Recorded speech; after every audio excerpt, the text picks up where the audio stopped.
Olá, amigos do Legislação Integrada, aqui quem fala é o professor Bruno Valente e hoje a nossa conversa é sobre o informativo 722 do STJ. Então, vamos começar?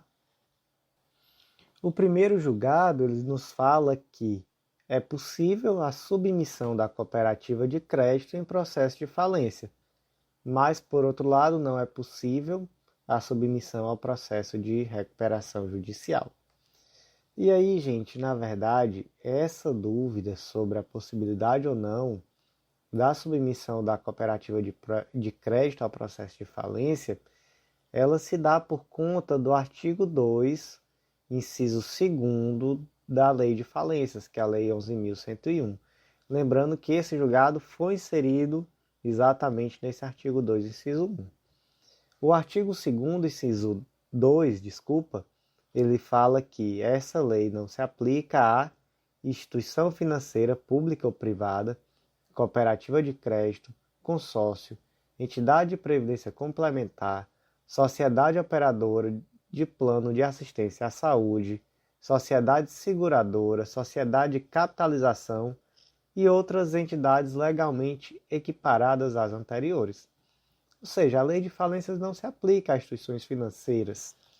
E aí a cooperativa de crédito ela está aí equiparada. Ocorre que, na verdade, não é que a lei de falências não se aplique de forma peremptória. Na verdade, acontece que existe uma lei específica, que é a Lei 6024, de 74, e essa Lei 6024 ela dispõe sobre a intervenção e a liquidação extrajudicial de instituições financeiras. E aí, se você for lá nessa lei número 6024, no artigo 21, a linha B, você vai perceber que está lá disposto que, à vista do relatório apresentado ou da proposta prevista no artigo 11, né, ao fim de todo esse procedimento, né, de liquidação extrajudicial, apresentados pelo liquidante, em conformidade com o Banco Central do Brasil, poderá autorizá-lo a linha B, requerer a falência da entidade, se o ativo não for suficiente para cobrir pelo menos metade dos créditos quirografários ou quando houver fundados indícios de crimes falimentares. Ou seja, a cooperativa de crédito ela perfeitamente pode falir. E a Lei 11.101 ela vai ser aplicada subsidiariamente, em um primeiro momento. Essa cooperativa de crédito vai ter que passar por todo esse procedimento de liquidação extrajudicial e, em sendo o caso, em sendo necessário, ela pode ir à falência em um momento posterior e aí se aplica de forma subsidiária a Lei 11.101. E aí, gente, por outro lado, né, não cabe a recuperação judicial. Isso daí também ficou específico. Isso daí também veio disposto na decisão, né? Porque a recuperação judicial, ela já não existe autorização para tanto na Lei 6024. A autorização é tão somente da falência. E aí, só para você poder não confundir, já a cooperativa simples, ela não se submete ao processo de falência, tá bom? Cooperativa simples, ela não se submete ao processo de falência. O segundo julgado do dia, ele também é da Lei de Falências, da Lei 8.101, e ele foi inserido lá no parágrafo 7b do artigo 6º dessa lei. O destaque do julgado ficou da seguinte forma: a caracterização de conflito de competência perante o STJ pressupõe a materialização da oposição concreta do juízo da execução fiscal à efetiva deliberação do juízo da recuperação judicial a respeito do ato constritivo.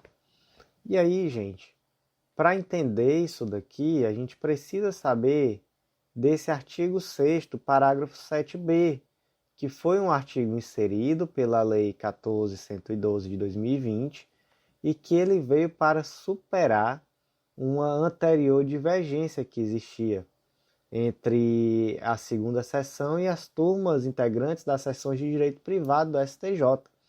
Vamos ler aqui o que diz esse parágrafo, né? Ele diz que o disposto dos incisos 1, 2 e 3 no caput do artigo 6º, né, que fala sobre o deferimento e processamento da recuperação judicial, ele não se aplica às execuções fiscais. Admitida, todavia, a competência do juízo da recuperação fiscal para determinar a substituição dos atos de constrição que recaiam sobre bens de capital essenciais à manutenção da atividade empresarial, até o encerramento da recuperação judicial, a qual será implementada mediante a cooperação judicial na forma do artigo 69 do Código de Processo Civil, observado o disposto no artigo 805 do referido Código. Gente, ou seja, o que ficou aqui bem delimitado? Ficou delimitado que, estando correndo uma execução fiscal em face de uma empresa que está em recuperação judicial, o juízo da recuperação, ou melhor, o juízo da execução fiscal, ele é competente para determinar os atos de constrição judicial sobre bens da recuperanda. Então, o juízo da execução fiscal ele vai poder, sim, determinar atos de constrição contra bens da recuperanda, tá bom? Isso ficou determinado.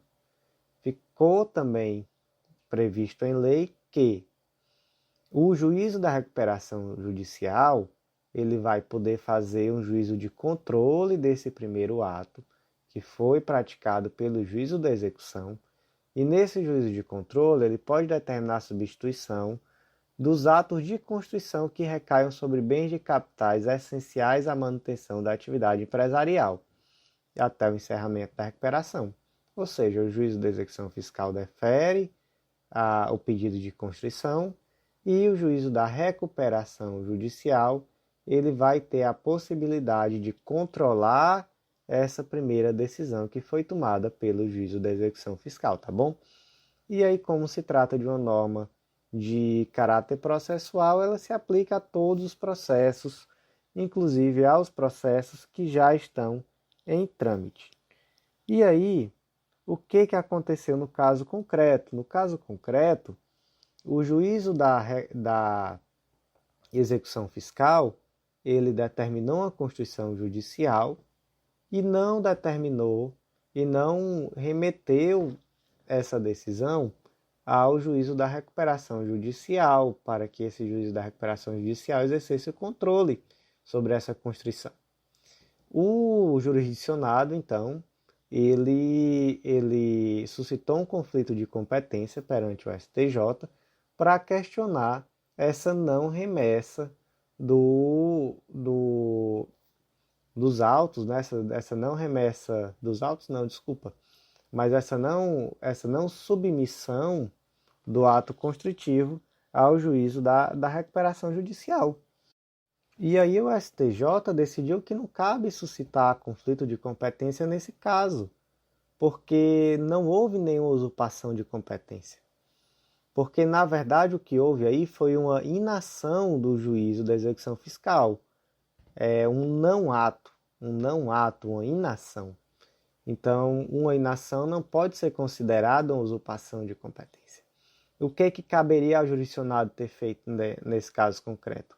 Caberia a ele ter efetivamente peticionado junto ao juízo da execução fiscal, requerendo de uma forma clara a submissão do ato constritivo ao juízo da recuperação judicial. Ou seja, ele deve instar o juízo a se manifestar. E qual a outra possibilidade? Outra possibilidade é simplesmente o jurisdicionado levar diretamente a questão ao juízo da recuperação judicial. E aí o juízo da recuperação judicial ele pode perfeitamente exercer o controle sobre o ato constritivo, caso haja elementos para tanto, caso seja necessário, e para tanto ele se vale do instrumento da cooperação processual, que está preconizada lá no artigo 69 do Código de Processo Civil. O próximo julgado foi inserido lá no artigo 11 da Lei 8987 de 95, que é a Lei das Concessões e Permissões, e o destaque do julgado ficou da seguinte forma: as concessionárias de serviço público podem efetuar a cobrança pela utilização das faixas de domínio de rodovia, mesmo em face de outra concessionária, desde que haja previsão editalícia e contratual.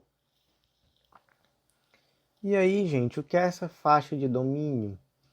Vamos aqui pensar no caso da rodovia. Imagine, por exemplo, que a concessionária de energia elétrica ela quer passar um cabeamento, uma fiação, né, por essa faixa de domínio da rodovia. Seria basicamente isso, entendeu? Seria uma utilização do perímetro da rodovia por uma concessionária. E aí, o que vai fundamentar essa possibilidade é o artigo 11, da Lei 8987. O artigo 11 ele determina que, no atendimento às peculiaridades de cada serviço público, poderá o poder concedente prever em favor da concessionária, no edital de licitação, a possibilidade de outras fontes provenientes de receita alternativas, complementares, acessórias ou de projetos associados, com ou sem exclusividade, com vistas a favorecer a modicidade das tarifas e observado o artigo 17 desta lei. Parágrafo único. As fontes de receita previstas nesse artigo são obrigatoriamente consideradas para a aferição do inicial equilíbrio econômico-financeiro do contrato. Tá bom? Essa é a fundamentação de tal possibilidade. E por que existe a divergência? Existe a divergência porque o poder público, porque existe uma tese de repercussão geral, que é a tese 261, e nessa tese o STF decidiu que o poder público, ou melhor, um ente público, não pode realizar a cobrança de taxa pelo uso de pelo uso de espaço público por concessionária de serviço público. Então, por exemplo, se a rodovia é uma rodovia estatizada, o ente público ele não pode, por exemplo, cobrar por essa faixa de domínio da concessionária de serviço público. E aí o motivo disso é a utilização, neste caso, se reverte em favor da sociedade, razão pela qual não cabe a fixação de preço público, e a natureza do valor cobrado não é de taxa, pois não há serviço público prestado ao poder de polícia exercido. Então, o ente público ele não pode cobrar. Mas aí a situação é diferente quando a gente pensa em uma concessionária de serviço público, em uma concessionária que está ali exercendo uma concessão, né, isso de serviço público. Nesse caso, se é, por exemplo, uma rodovia privatizada, a concessionária que gera essa rodovia, ela pode cobrar desde que haja previsão editalícia e contratual, tá bom? Então, muito importante essa distinção. Se a rodovia for pública, ela pode cobrar pela utilização da faixa de domínio de uma concessionária? Pode não. Mas caso seja rodovia privatizada e caso o edital de concessão dessa rodovia traga essa previsão, dessa possibilidade, aí sim é perfeitamente possível, tá bom? O próximo julgado ele foi inserido lá no artigo 28, parágrafo 2º da Lei 8.112, que é a Lei de Agentes Públicos. O destaque ficou da seguinte forma: o servidor público reintegrado não faz jus ao recebimento das parcelas remuneratórias referentes ao auxílio transporte e adicional de insalubridade pelo período que esteve indevidamente afastado do cargo público. Ou seja, Joãozinho foi afastado do seu cargo público indevidamente. Joãozinho entrou com ação judicial, conseguiu ser reintegrado e percebeu-se que ele esteve indevidamente afastado pelo período de 2 anos, digamos assim. Joãozinho fará jus ao recebimento, não é? Ao recebimento de todas as vantagens que ele teria direito, mas Joãozinho não terá direito ao recebimento do auxílio transporte e do adicional de insalubridade. E do adicional de insalubridade, qual é o fundamento disso, professor? O artigo 68 da Lei 8.112, ele determina que o adicional de insalubridade é devido somente aos servidores que trabalhem com habitualidade em locais insalubres e em contato permanente com substâncias tóxicas, radioativas ou com risco à vida. Então, se o servidor não está naquele momento nessa situação de ter contato com substância tóxica, radioativa ou com risco de vida, então não cabe o adicional de insalubridade.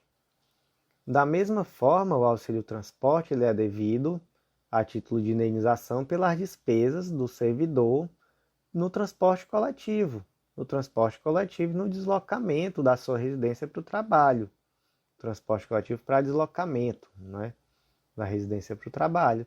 O servidor afastado estava se deslocando da residência para o trabalho? Não estava. Então, com base nisso, o STJ decidiu que não haverá direito ao recebimento nem do auxílio transporte, nem do adicional de insalubridade.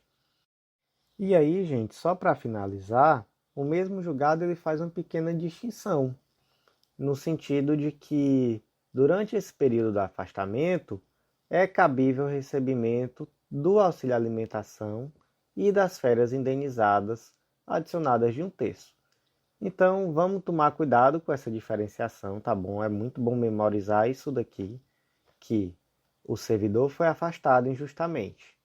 Ao ser restabelecido, ele tem direito, né, ao recebimento dos vencimentos que ele faria jus, desde o desligamento, e ele tem direito, inclusive, ao auxílio alimentação e às férias indenizadas acrescentadas de 1/3. E ele não tem direito ao auxílio transporte e ao adicional de insalubridade. O próximo julgado ele está inserido lá no Código de Processo Civil, especificamente no artigo 73, ele trata da ação renovatória. E aí eu vou primeiro ler aqui o artigo, vou explicar um pouquinho sobre como funciona, e aí logo depois eu leio o destaque, porque o destaque desse julgado realmente ficou um pouco confuso. Então acho que só ler o destaque nesse momento mais atrapalha do que ajuda, tá bom? O artigo 73 do CPC determina que, renovada a locação, as diferenças dos aluguéis vencidos serão executadas nos próprios autos da ação e pagas de uma só vez. O que é a ação renovatória? A ação renovatória, a gente não vai entrar aqui muito a fundo, mas é uma possibilidade do locatário requerer judicialmente a renovação do seu contrato de aluguel, ainda que o locador não queira. E aí o que acontece? No meio dessa ação, ali preenchidos os requisitos, vamos dizer que o juiz autorize a renovação compulsória desse contrato de aluguel, e uma das questões que vai ser decidida ali naquela sentença judicial é a questão do valor do aluguel. E aí nessa renovação é possível que se determine que o aluguel permanece igual, que o aluguel aumenta ou que o aluguel diminui. Então, ao final dessa ação, é possível que o locador tenha um crédito com o locatário, que o locatário tenha um crédito com o locador, ou que nenhum dos dois esteja devendo ninguém, tá bom? E aí, a grande questão aqui foi a determinação do termo inicial dos juros de mora decorrente dessa sentença judicial que modifica o valor do aluguel. E aí a solução dada pela STJ é a seguinte: o termo inicial dos juros de mora referente aos aluguéis vencidos vai ser a data fixada na sentença transitada em julgado, que é um caso de mora ex ré. Ou seja, vai ser a data que o juiz determinar na sentença. Ou se o juiz não determinar nenhuma data na sentença, vai ser a data de intimação do devedor para pagamento, para cumprimento de sentença, lá nos termos do artigo 523 do CPC. E aí seria um caso de mora ex persona. Ou seja, no final das contas, o texto do destaque ele ficou assim, ó. O termo inicial dos juros de mora relativo às diferenças dos aluguéis devidos será a data para pagamento fixada na própria sentença transitada em julgado, mora ex ré, ou a data da intimação do devedor prevista no artigo 523 do CPC de 2015 para pagamento no âmbito da fase de cumprimento de sentença, mora ex persona. Ou seja, muito simples, se o juiz determinar um termo inicial na sentença, o juros de mora, o termo inicial desses juros de mora vai ser a data determinada na sentença. Se o juiz deixar de determinar, vai ser a data da intimação do devedor para cumprimento da sentença.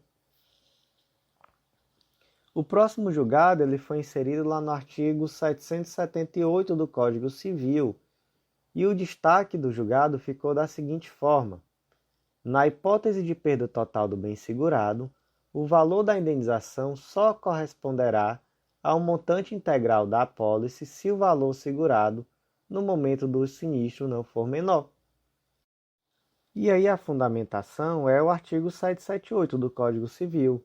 O artigo 778 ele determina que nos seguros de dano, a garantia prometida não pode ultrapassar o valor do interesse segurado no momento da conclusão do contrato, sob pena do disposto no artigo 766 e sem prejuízo da ação penal no caso que couber. Gente, o objetivo de um seguro é trazer o indivíduo que sofreu um dano de volta à situação que ele estava antes de sofrer o dano, e não colocar o indivíduo em uma situação ainda mais favorável. Então, por exemplo, se o meu carro tem o valor de 100 mil reais, o valor dele na prática é 100 mil reais, e eu tenho um seguro desse veículo, o meu veículo deu perda total. Eu não posso esperar receber um valor de 200 mil para que eu tenha um ganho com a perda do meu bem. Então, o valor segurado, ele na verdade é um teto. O valor segurado, ele é um teto. Se a seguradora, por um acaso, conseguir demonstrar que naquele caso concreto o dano causado foi menor do que o valor do teto, a seguradora só será obrigada a pagar aquele valor do prejuízo, ainda que a apólice assegure um valor maior. O próximo julgado ele também foi inserido no Código Civil, e lá no artigo 1334, parágrafo 2º. O destaque desse julgado ficou da seguinte forma: os promissários compradores têm legitimidade para participar das assembleias ordinária ou extraordinária, desde que tenha havido emissão na posse da unidade imobiliária e a cientificação do condomínio acerca da transação. No caso concreto foi mais ou menos o seguinte: determinado indivíduo comprou ali um imóvel situado em um condomínio, em um prédio, né, regido por um condomínio, mas ele comprou somente ali com um contrato de gaveta, né, somente ali uma promessa de compra e venda. Ele já havia efetivamente se mudado, ele efetivamente se emitiu da posse do bem, não necessariamente precisaria ter se mudado, né? não necessariamente se mudado, ele poderia simplesmente ter entrado na posse indireta do bem. E o condomínio foi notificado, foi cientificado da transação. Ocorre que o indivíduo ele chegou no condomínio, e aí vamos aqui criar um caso concreto adaptado, e aí logo depois que ele chegou, com 2 meses que ele estava lá, vamos dizer que o condomínio resolveu votar um aumento. O condomínio resolveu votar um aumento da cota condominial. E aí esse indivíduo, enquanto promissário comprador, ele quis participar da assembleia e votar contra. E o condomínio não aceitou esse voto contrário, sob a alegação de que ele não era o proprietário do bem, mas tão somente um promissário comprador. Agiu corretamente o condomínio? Não, não agiu corretamente o condomínio. Por quê? Porque o promissário comprador ele tem sim a legitimidade de participar da Assembleia Condominial, desde que ele cumpra 2 requisitos: a emissão na posse e a cientificação do condomínio acerca da transação. O próximo julgado ele é relativo ao Código de Defesa do Consumidor e ele foi inserido lá no artigo 12 do Código de Defesa do Consumidor, que é aquele artigo que fala que o fabricante, o produtor, o construtor nacional ou estrangeiro e o importador respondem independentemente da existência de culpa pela reparação dos danos causados aos consumidores por defeitos decorrentes de projeto, fabricação, construção, montagem, fórmulas, manipulação, apresentação ou acondicionamento de seus produtos, bem como por informações insuficientes ou inadequadas sobre a utilização e riscos. E aí, gente, o caso concreto foi mais ou menos o seguinte. Imagine que João chegou lá na Fiat para adquirir um veículo 0 km. Ele fez um financiamento bancário para adquirir esse veículo e quando ele estava ali com 2, 3 meses rodando no veículo, ele começou a dar problemas.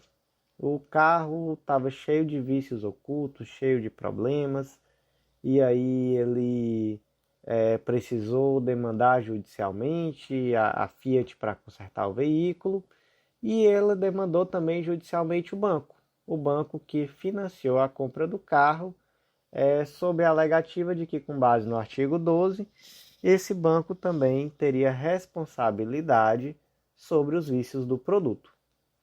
E aí, qual é a solução que se chega nesse caso? O banco é responsável ou não? Aí depende. Depende por quê? Porque muitas empresas muitas montadoras de veículos, elas possuem também bancos.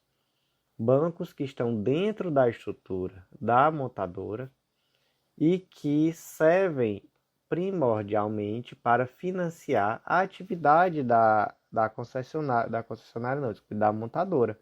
Então, por exemplo, o Fiat tem um banco Fiat, a Volkswagen tem um banco Volkswagen, a Hyundai, eu não sei, mas provavelmente também pode ter o banco Hyundai, e assim sucessivamente. E aí a solução que o STJ chega nesse caso é o seguinte: se o banco for o banco da montadora, por exemplo, o banco Volkswagen, o banco Fiat, nesse caso há também uma responsabilidade do banco da montadora. Agora, se você financiou seu carro por um banco de varejo, pelo Banco do Brasil, pelo Itaú, pelo Santander, aí não, aí realmente o banco de varejo ele não tem responsabilidade pelos vícios do produto.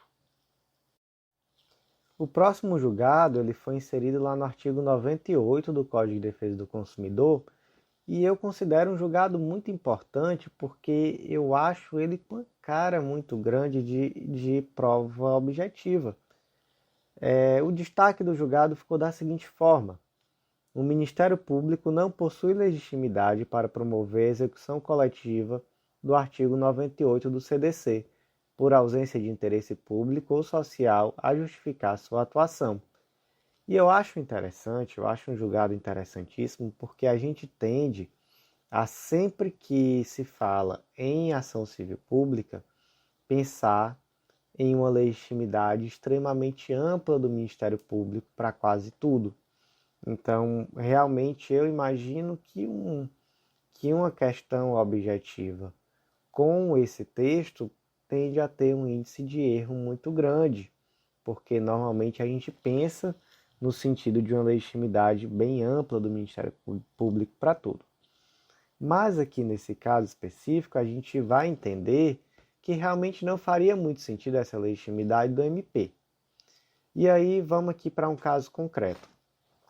Suponha que determinada construtora cobrava uma taxa nos seus financiamentos, nas suas vendas de imóveis populares, ou enfim. E aí o Ministério Público propôs uma ação civil pública, sob a alegação de que essa cláusula violaria direitos consumeristas, de que seria uma cláusula abusiva, e ao final dessa ação civil pública, de fato, a cláusula foi reconhecida como uma cláusula abusiva e foi determinada ao ressarcimento desses valores, né, aos consumidores lesados. Se trata aí de uma questão de um direito individual homogêneo lesado, não é isso? O processo, a ação civil pública transitou em julgada e o Ministério Público propôs ali a execução coletiva daquela sentença. A execução coletiva daquela sentença. E a construtora, por sua vez, questionou a legitimidade do Ministério Público para propor essa execução coletiva. E o Ministério Público fundamentou a sua legitimidade com base no artigo 98. O artigo 98 ele diz que a execução poderá ser coletiva, sendo promovida pelos legitimados de que trata o artigo 82, abrangendo as vítimas cujas indenizações já tiveram sido fixadas em sentença de liquidação, sem prejuízo do ajuizamento de outras execuções. E aí, naturalmente, o artigo 82 ele traz o rol de legitimados e, naturalmente, o Ministério Público está lá entre os legitimados. O que acontece? Acontece que, em uma ação civil pública que trata sobre direitos individuais homogêneos, há o interesse coletivo, o interesse social que justifica a atuação do Ministério Público, ele está presente no primeiro momento. Ele está presente durante o processo de conhecimento, que no processo de conhecimento vai se reconhecer de fato uma lesão. Essa lesão é um direito consumerista, é uma lesão que há uma repercussão social, e essa repercussão ela fica ali reconhecida com o trânsito em julgado da ação civil pública.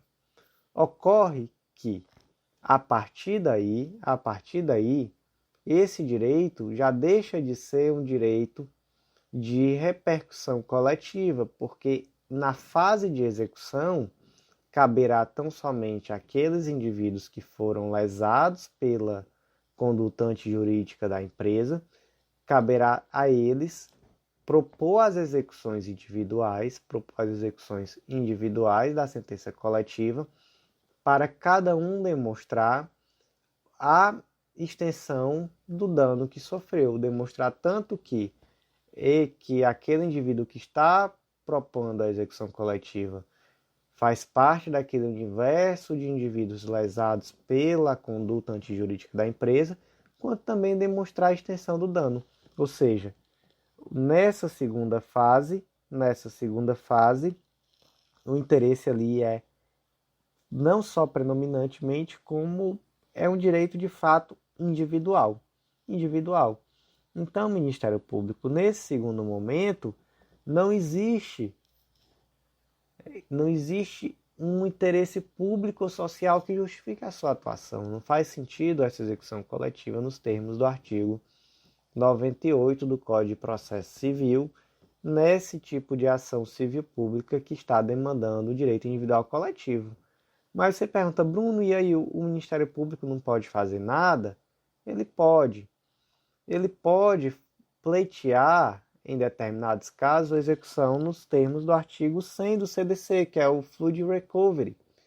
Ou seja, quando não houver um número suficiente de indivíduos que procurem a execução individual da sentença coletiva, nesse caso, o Ministério Público ele poderá perfeitamente propor a execução coletiva, mas não nos termos do artigo 98, e sim nos termos do artigo 100, que é exatamente aquela hipótese do Flood Recovery, tá bom? O último julgado do dia ele foi inserido lá no Decreto-Lei 3688 de 41, a Lei de Contravenções Penais. Foi inserido lá no artigo 65, que na verdade foi um artigo que foi revogado pela Lei 14.132, que criou o crime de perseguição.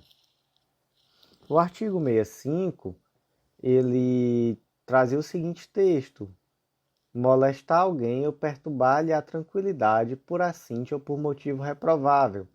E aí essa contravenção penal de molestamento ou de perturbação da tranquilidade trazia uma pena ali de prisão simples de 15 dias a 2 meses e multa. Acontece que aí veio o artigo 147-A do Código Penal e ele trouxe o crime de perseguição. E aí vamos ler também o texto do artigo 147-A. Ele determina que perseguir alguém reiteradamente ou por qualquer meio, ameaçando-lhe a integridade física ou psicológica, restringindo-lhe a capacidade de locomoção ou de qualquer forma, invadindo ou perturbando a sua esfera de privacidade. E aí é um crime mais grave, um crime com pena de reclusão de 6 meses a 2 anos e multa. E aí, ao ler esse artigo 147-A, o que a gente percebe? A gente percebe que esse tipo penal ele é mais amplo. Ele é mais amplo do que aquela contravenção. Mas, de toda forma, a contravenção de molestamento ela está prevista aqui dentro, né? De perseguir alguém reiteradamente por qualquer meio, ameaçando a integridade física, invadindo ou perturbando de qualquer forma sua esfera de privacidade, isso é uma forma de molestamento. Isso é uma forma de perturbação. Então, o que se percebe da leitura em conjunto dos dois artigos? Que na verdade não houve ali um abolício criminis.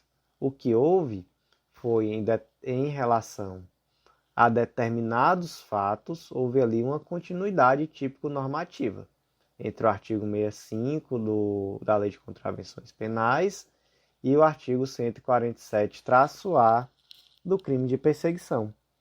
E aí um caso concreto que trouxe a esse julgado, e aí a gente traz aqui esse caso de uma forma adaptada, é mais ou menos o seguinte: antes da Lei 14.132, lá no ano de 2018, que as datas são todas inventadas, obviamente, José, inconformado com o relacionamento, passou a perseguir Maria, através de ligações, idas ao local de trabalho. Diante desse fato, foi apresentada uma denúncia em face de José pelo crime de perturbação da tranquilidade. Pela contravenção de perturbação da tranquilidade. E aí José foi condenado em primeira e em segunda instância. E assim, mas ele permaneceu ali perturbando Maria no curso do processo. Em 2021, após a edição da Lei 14.132, ele continuou incomodando Maria. E aí, nesse caso, o que ele fez foi que ele enviou 3 e-mails e um presente para Maria. Primeiro ponto. Depois de 2021, suponha que José alegou que houve um abolício criminis da contravenção do artigo 65. Essa alegação ela vai fazer sentido? Não. Ela não vai fazer sentido, ela não prospera. Por que ela não prospera? Porque, na verdade, o fato delitivo, ele continua existindo, o fato típico, ele continua existindo, mas agora na Lei 14.132. Então, Bruno, a gente vai aplicar a Lei 14.132 a ele? Não vai aplicar a Lei 14.132 a ele. Por quê? porque ele cometeu a contravenção na época que ela ainda estava vigente. E, inclusive, nesse caso, o STJ decidiu que, inclusive, os atos posteriores que ele cometeu eram uma mera continuação. Era uma mera continuação da contravenção que foi cometida antes do ano de 2021. Então, de toda forma, no caso dele, se reconheceu que não havia abolício crimes, então ele cometeu o crime do artigo 65, mas mesmo em relação a esse envio dos e-mails e do presente, ele não foi condenado pelo crime de perturbação. Ele foi condenado também pela contravenção do artigo 65, mesmo que o fato tenha acontecido em 2021. Por quê? Porque, no caso, o STJ entendeu que esses fatos que aconteceram posteriormente foram uma mera continuação daquilo que já havia acontecido na vigência do artigo 65 da Lei de Contravenções Penais. E aí, meus amigos, foi um informativo repleto de decisões importantes, como sempre, como de costume. Eu destaco aqui para vocês o julgado referente à Lei de Concessões sobre a possibilidade de cobrança pela utilização da faixa de domínio de rodovia por uma concessionária de serviço público. Eu destaco o julgado inserido na Lei de Agentes Públicos sobre a impossibilidade de recebimento de auxílio transporte adicional de salubridade pelo servidor público no período em que ele esteve indevidamente afastado, e eu destaco o julgado do Código de Defesa do Consumidor, lá do artigo 98, que afirma que o Ministério Público não possui legitimidade para promover a execução coletiva do artigo 98 do CDC por ausência de interesse público e social a justificar sua atuação. Destaco esses 3 julgados. Os outros também, todos são muito importantes, mas esses daí eu acho que tem uma cara de prova e uma probabilidade muito grande de estar aí realmente nas suas próximas provas. Lembrando que o informativo 722 do STJ, ele constou lá no nosso informativo semanal número 69 do Clube da Lei. Na mesma semana a gente também teve 4 novidades em relação a plano de leitura. A Defensoria Pública da Paraíba, plano de leitura da Defensoria Pública do Ceará, plano de leitura para analista do Distrito Federal e para oficial de justiça do Distrito Federal.